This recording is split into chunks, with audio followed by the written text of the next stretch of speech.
Have you ever said something small and innocent? Just a passing thought, shared in a quiet moment with someone you trusted, and watched it come back to you completely unrecognizable. Twisted, exaggerated, transformed into something you never said, never meant, never even imagined. Words are strange and powerful things. Once they leave your mouth, they no longer belong to you. They travel on their own. They change shape. In the mouths of others, they pick up weight and darkness and detail that was never there to begin with.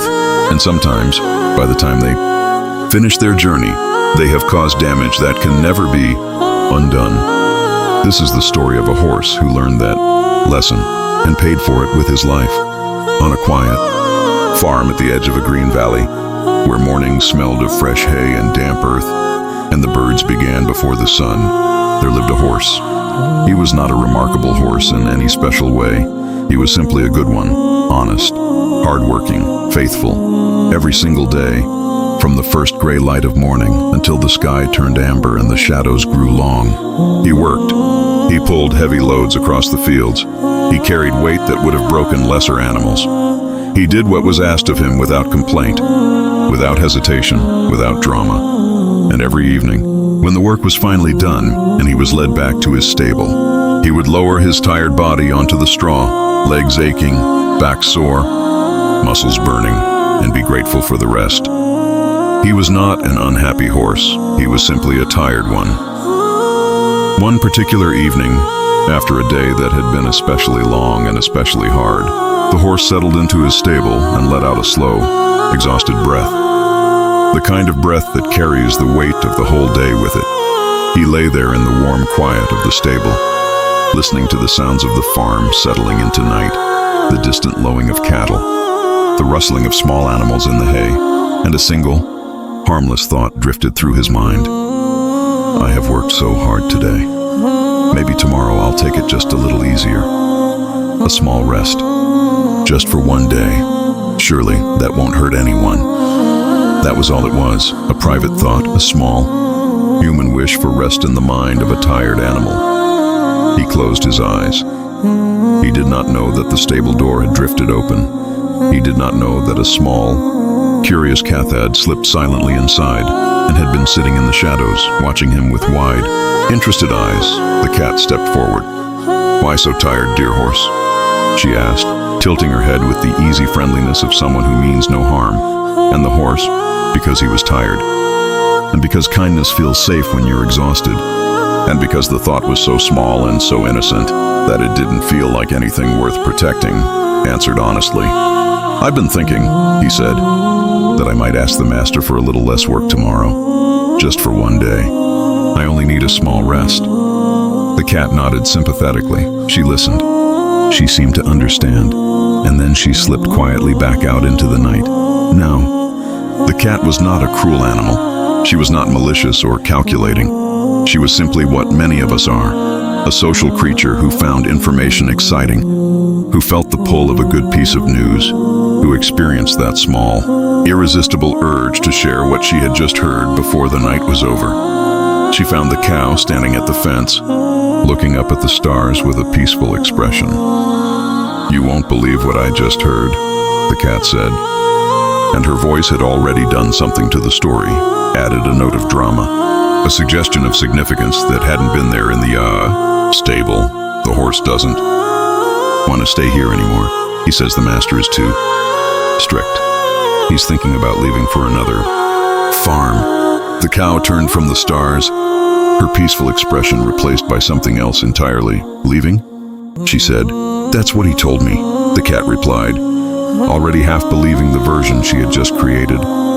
And then she wandered off into the darkness, feeling somehow lighter for having shared it. The cow stood at the fence for a long time, turning this new information over in her mind. By the time she met the goat in the meadow the next morning, the story had grown inside her overnight, the way stories do when they sit in an anxious mind with nothing to correct them. "Did you hear about the horse?" she said to the goat, her voice low and serious. "He wants to leave. The master doesn't give him enough food, works him from dawn until dark and gives him nothing in return. He can't take it anymore. He's planning to go." The goat's eyes went wide.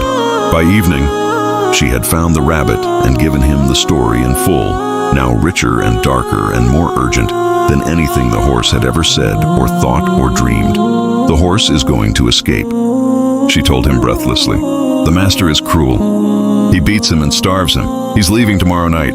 He's been planning it for weeks. The rabbit, small and quick and always eager to be the one who knew things first, spotted the master's servant crossing the yard that evening and ran to meet him. "Sir, sir," he called, "you need to know. The horse is planning to leave. He says there's a kinder master somewhere else, one who feeds him properly and doesn't work him half to death. He's going tomorrow. He might take others with him." The servant's face changed. He went directly to the master, and by the time the story reached the master's ears, it had completed its terrible transformation. A tired horse's private wish for one day of rest had become a planned betrayal, a conspiracy, an act of disloyalty, a rebellion against everything the master had provided. The master's face went dark with anger. He did not pause. He did not question. He did not walk to the stable and ask the horse what he had actually said. He acted. That night, without a word of warning, without a moment of inquiry or doubt, the master gave the horse an injection. By morning, the stable was empty. The horse who had worked faithfully every day of his life, who had asked for nothing but one small rest, who had shared a single innocent thought with a cat in the quiet of a tired evening, was gone. Gone. Forever. And the saddest truth of all, the truth that makes this story almost unbearable, is that he never said any of it. Not the escape, not the cruelty, not the other master, not the betrayal. He only said, in the privacy of his own exhaustion, to someone he trusted in a moment of weakness, that he was tired. That was all. That was everything. In the quiet that followed, the other animals stood in the fields and said nothing, because what was there to say? The cat had not meant to cause harm. The cow had only shared what she heard. The goat had simply passed the story along. The rabbit had only wanted to be helpful, and yet a good and faithful life had been destroyed, not by cruelty, not by hatred, not by any great evil, but by a chain of small, careless, ordinary moments in which no one stopped to ask, is this actually true? Is this mine to share? What happens to the horse if I am wrong? We live in a world where words travel faster than truth, where a sentence said in confidence can cross a room, a city, a life before the person who spoke it has finished their thought, where the gap between what someone said and what someone heard and what someone repeated and what someone finally believed can be wide enough to destroy everything. And this is why the things that matter most, your real thoughts, your quiet fears, your private struggles, your deepest dreams, are not meant for everyone. Not because people are always bad, not because trust is impossible, but because even good people get things wrong when they're passing them along, even well-meaning. People add a little color to a story without realizing they're doing it. Even kind people sometimes share things they were asked to keep because the information felt too interesting, too urgent, too important to hold alone. The horse trusted someone in a tired moment. He shared a thought so small and so harmless that it didn't feel like anything worth protecting, and that small thought traveled through 4 other hearts and became something unrecognizable, something that cost him everything. So be careful, not suspicious, but careful, not closed, but wise. There is a real and important difference between the people you can say anything to and the people you enjoy spending time with. Learn that difference. Protect that difference. Your thoughts are not public property. Your struggles are not entertainment. Your dreams are not gossip. They are yours. And the people who deserve to hold them are the ones who have shown you through time, through silence, through proof, that they know the weight of what you've given them. Guard your words the way you guard the things you love, not with fear, with wisdom, because words, once released, take on a life of their own, and some of them, the careless ones, the ones shared without thinking, with the wrong person, at the wrong moment, never come back the way they left. If this story stayed with you, share it with someone who needs the reminder, someone who is too trusting or too eager to share, or too generous with the private things that deserve more protection. Subscribe for more stories like this one. Stories built to make you think, to make you pause, and to make you a little wiser about the world you are living in. Until the next story, think before you speak. Choose carefully who you speak to. And remember, not every thought needs a voice. Not every voice deserves your truth. Silence sometimes is not weakness. Sometimes silence is the wisest, kindest, most powerful thing you can offer.